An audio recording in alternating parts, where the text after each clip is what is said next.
Hi, girlfriend. Welcome back to my channel. This is Natalia Cavalier. I'm here today because I want to share with you my go-to methodology when answering questions on an interview.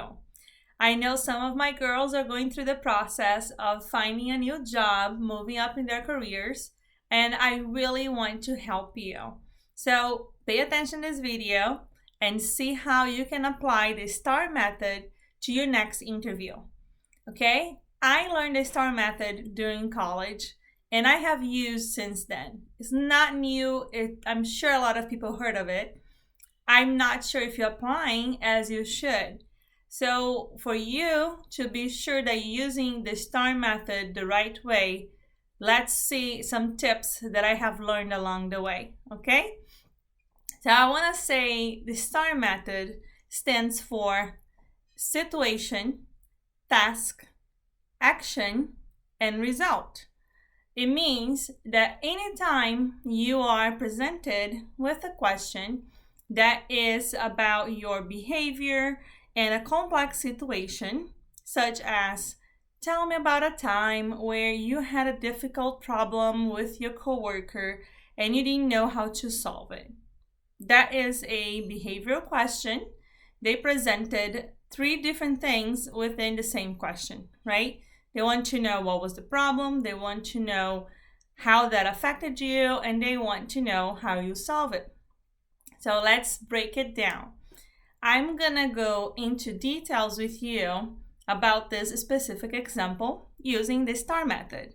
So you can see how we're going to develop an answer that is going to be objective and direct to the point, but also giving the details that the question is asking us to do. So let's start with the situation. When they're asking you, tell me about a time where you had a difficult problem with a coworker and how you solve it. What is the situation? They're giving you already, right? The situation is a problem with your coworker.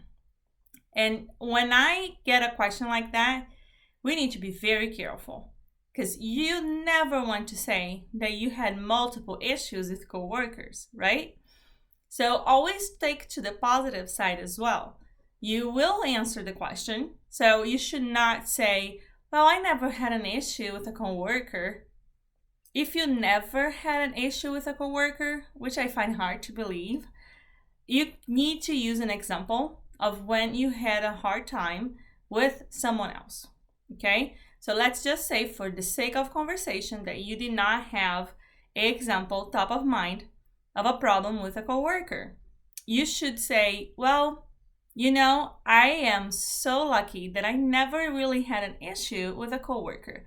But let me give an example of a problem in a situation where I had a problem with a customer, or I had a problem with my manager, which we don't want to go there.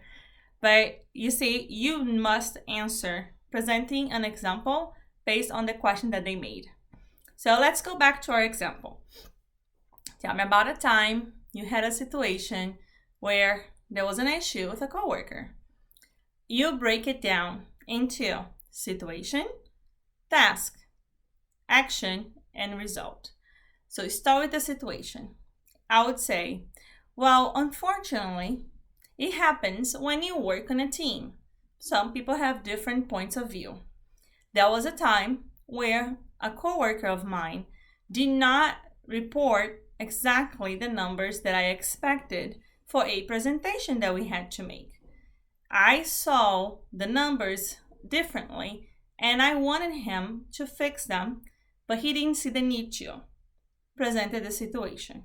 No need to go into details. You don't need to say anything to put that coworker in a bad situation or blame the coworker. You need to be careful and stay very simple in your position.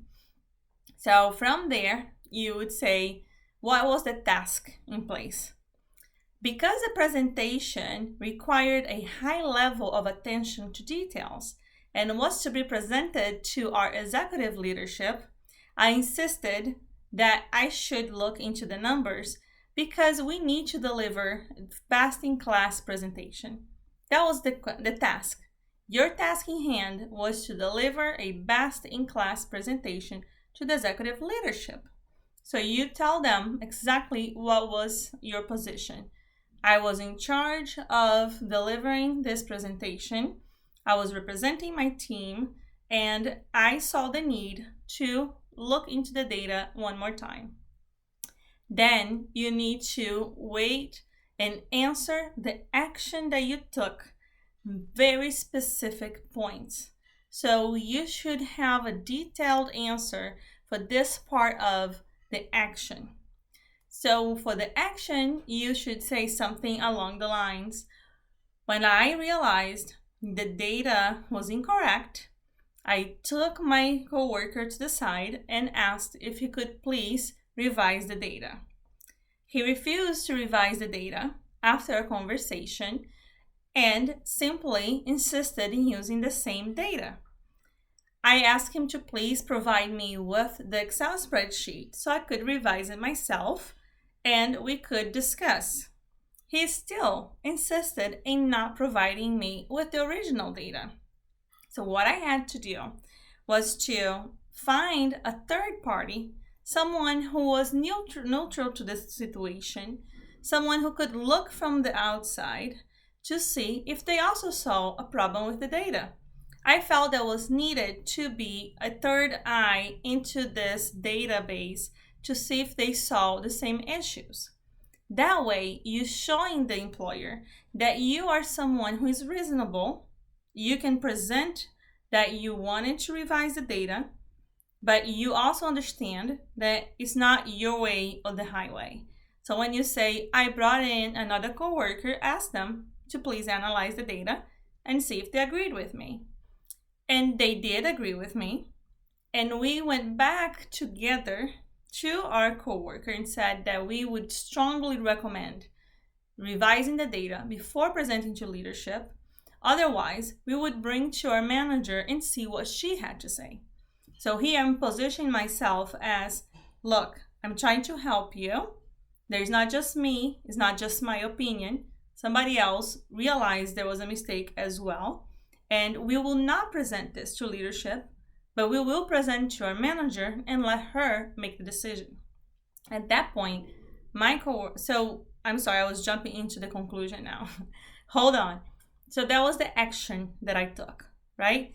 My action was, I asked for you to provide me with the data, you refused. I asked you to revise it, you refused.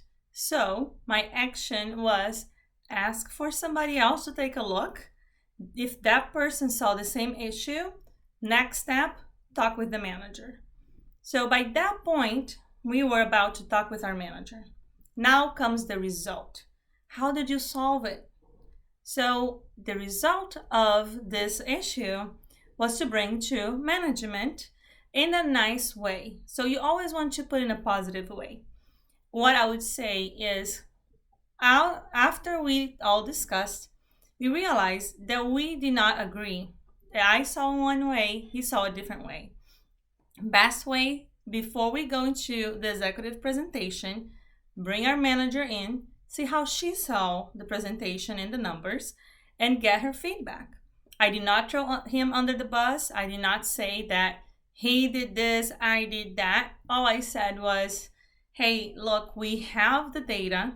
I'm not 100% sure it aligns with the numbers that you had in mind.